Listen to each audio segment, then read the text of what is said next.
Ìkìrun nílé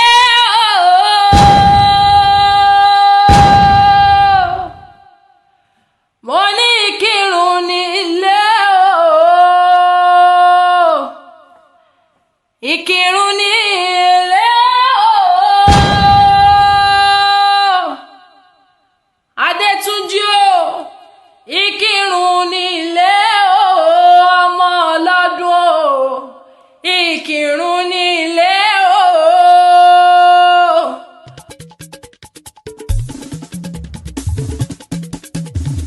mo ní mo dé bí mo ṣe dé mo ní tí àké voices akéwì ló kọ tèmi mo ní bá àkọ́dá ayé mo lè mí rí bá ṣẹ̀dá ọ̀run mo ní ṣe bí ròyìn ayọ̀ ni mo gbé dé mo ní congratulations mo ní ẹ kú oríire bàbá mi dáadáa Honorable Sọjí Adétúnjí newly elected House of Representatives mo ní ṣe bẹ́yìn náà ni mo ní ṣe bẹ́yìn náà ni ẹ kú oríire mo ní House of Rep mo ní ẹ kú oríire mo ní ẹ kú oríire mo ní ṣe bẹ́yìn gangan ló yẹ ká máa pè ní ìlú Fẹ́mi lóyè mo ní ìlú Fẹ́mi lóyè ìlú Fẹ́mi lóyè mo lẹ kú oríire mo lẹ kú oríire ìrere lẹ mọ rí wọn ní báwọn fojú rí bí lọ́lọ́lọ́wọ́n ọba mo ní ọgbọ́n ìmọ̀ àtòyé tẹ́ nílò mo ní bẹ́ẹ̀ náà ni mo lélẹ́dùmarè á fi fún yín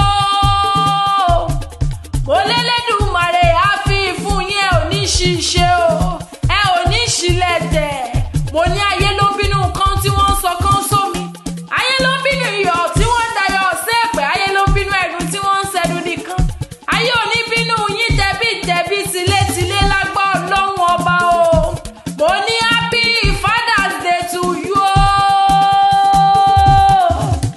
mo ní Bọ́sẹ̀ àtàbíọ́dún ló gbé mi débí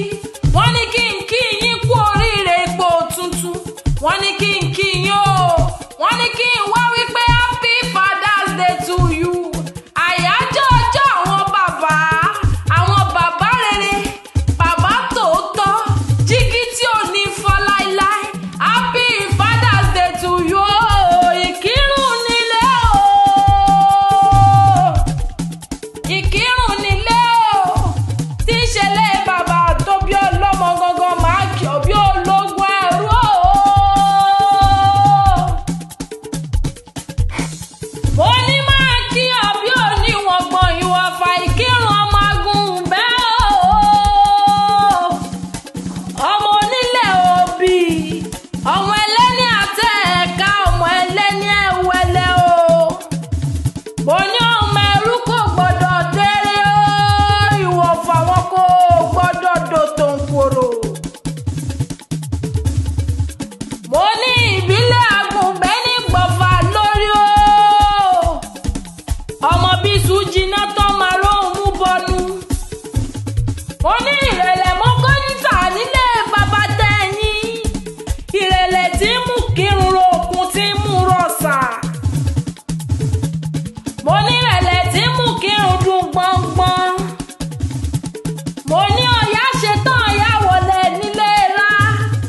ọba lúfọ́n ṣetán ó wọlé lẹ́rìn